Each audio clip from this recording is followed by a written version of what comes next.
Morning everyone. Dear students, हम व्याकरण विषय रस के बारे में पढ़ रहे हैं।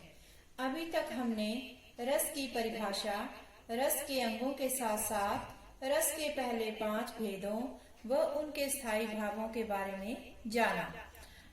वह कौन कौन से रस हैं जिनको हमने पहले पढ़ लिया है?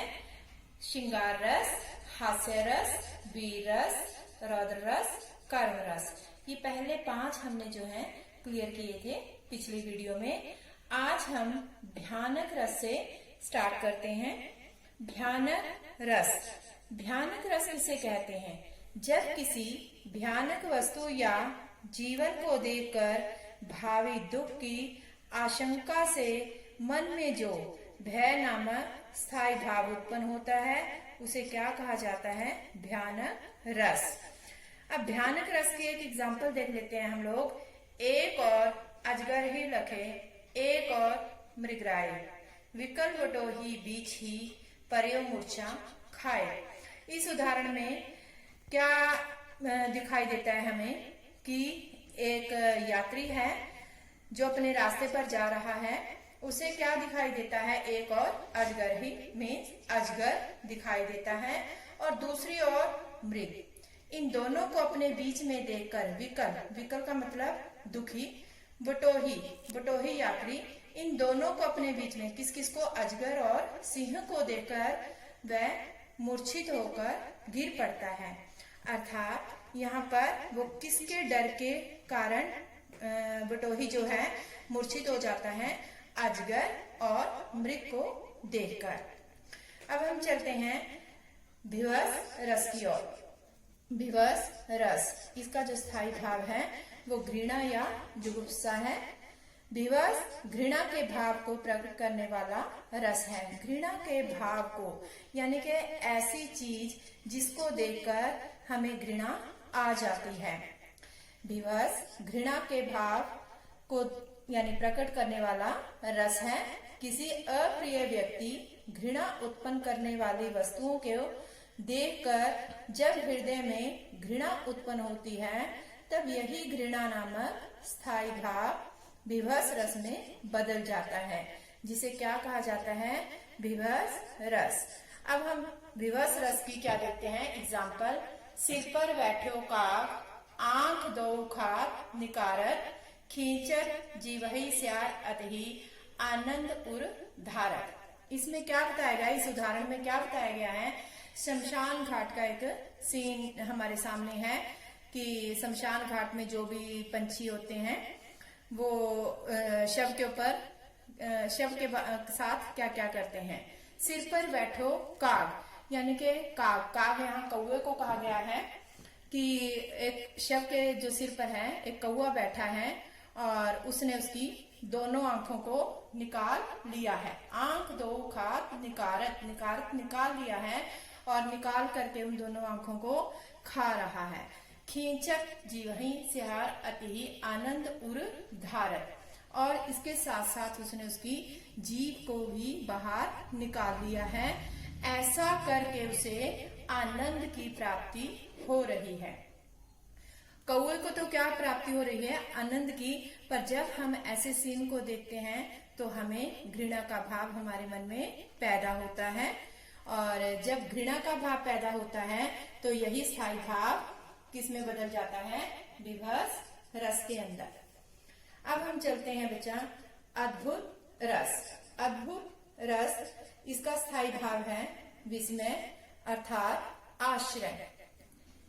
किसी असाधारण वस्तु या घटना को देखकर मन में जो आश्चर्य का स्थायी भाव उत्पन्न होता है उसे क्या कहा जाता है? अद्भुत रस। अद्भुत, इसका स्थायी भाव आश्चर्य या विस्मय। अब हम देखते हैं इसकी एग्जाम्पल। अखिल भुवनचर अचर सब हरि मुख, हरि यहाँ भगवान श्री कृष्ण को कहा गया है। मैं लखी मार, लखी मीन्स देखना, चकित भई गदगद वचन विकसित दृक पुलकातु। इसमें क्या है कि जब यशोदा मैया ने श्री कृष्ण को मुख खोलने के लिए कहा तो जैसे ही हरि ने अपना मुख खोला तो माता जो है उनके मुख में पूरे संसार को देखकर आश्चर्यचकित हो गई और ये सब है एकटक देखती ही रह गई। यानी कि उन्हें आश्चर्य हुआ कि उनके पुत्र के मुख में पूरा संसार कैसे समाया हुआ है। हमारा आगे आता है शांत रस। शांत रस, शांत, इसके नाम से ही हमें पता चल रहा है शांत रस, यानी कि इसका जो है स्थायी भाव निर्वेद होगा। एग्जाम्पल, परिभाषा देखते हैं। जहां सांसारिक इच्छाओं के शमन, शमन का मतलब होता है खत्म हो जाना, शमन का आनंद हो और सांसारिकता के प्रति वैराग्य का भाव जागता हो, वहां क्या होता है? शांत रस। संसार की नश्वरता और ईश्वर की महिमा का ज्ञान हो जाने पर सांसारिक मोह माया के प्रति गलानी या वैराग्य सा हो जाना। इस वैराग्य, ये जो वैराग्य की भावना है ये निर्वेद में बदल जाती है और यही स्थायी भाव शांत रस में परिवर्तित हो जाता है। अब इसकी एग्जाम्पल देखते हैं हम लोग। प्रेमी ढूंढत मैं फिरो, प्रेमी मिले ना कोय, प्रेमी को प्रेमी मिले सब विषमृत होए। यहाँ पर कबीर जी का ये पंक्तियां हैं हमारे पास। प्रेमी, प्रेमी यहाँ ईश्वर को कहा गया है। प्रेमी ढूंढत मैं फिरो, प्रेमी मिले ना कोई। यहाँ पर प्रेमी ये ईश्वर के लिए हमने प्रयोग किया है, ये शब्द ईश्वर के लिए प्रयोग किया गया है। और दूसरा जो है प्रेमी रूपी भक्त के लिए, कि एक प्रेमी रूपी नामक रूपी भक्त है जो किसे ढूंढ रहा है? प्रेमी रूपी ईश्वर को। जब प्रेमी रूपी भक्त प्रेमी ईश्वर से मिल जाता है तब सभी दुख सुख में बदल जाते हैं, अर्थात उसे किसी और की इच्छा नहीं रहती। अब हमारा आता है वात्सल्य रस। वात्सल्य रस का जो स्थायी भाव है वो है हमारे पास वत्सल। इसकी जो है डेफिनेशन देखते हैं। माता पिता का संतान के प्रति जो स्नेह होता है, माता पिता का संतान के प्रति जो स्नेह होता है उसे वात्सल्य रस कहते हैं। अगर हम शॉर्टकट में देखते हैं, अपने से छोटों के लिए जो हमारे मन में प्यार होता है, प्रेम भाव होता है, उसे वात्सल्य रस में लिया जाता है। एग्जाम्पल देखते हैं। खेलत नंद आंगन गोविंद, गोविंद यहाँ श्री कृष्ण के लिए यूज किया गया है। निरख निरख जसुमती, जसुमती माँ अशोदा के लिए प्रयोग किया गया है। सुख पावती वदन मनोहर, इंदु, इंदु चंद्रमा के समान। तो यहाँ पर हम देखते हैं खेलत नंद आंगन गोविंद, की नंद के आंगन में श्री कृष्ण को खेलते हुए जैसे ही माँ अशोदा देखती है और वह उसे बार बार देखती रहती है, ऐसा होने पर उसे अत्यंत सुख मिलता है अपने किसको देखकर? चंद्रमा के समान मुख वाले श्री कृष्ण को देखकर। यहाँ पर माँ और बेटे के प्रेम के बारे में बताया गया है कि एक माँ जो है अपने पुत्र से कितना स्नेह करती है।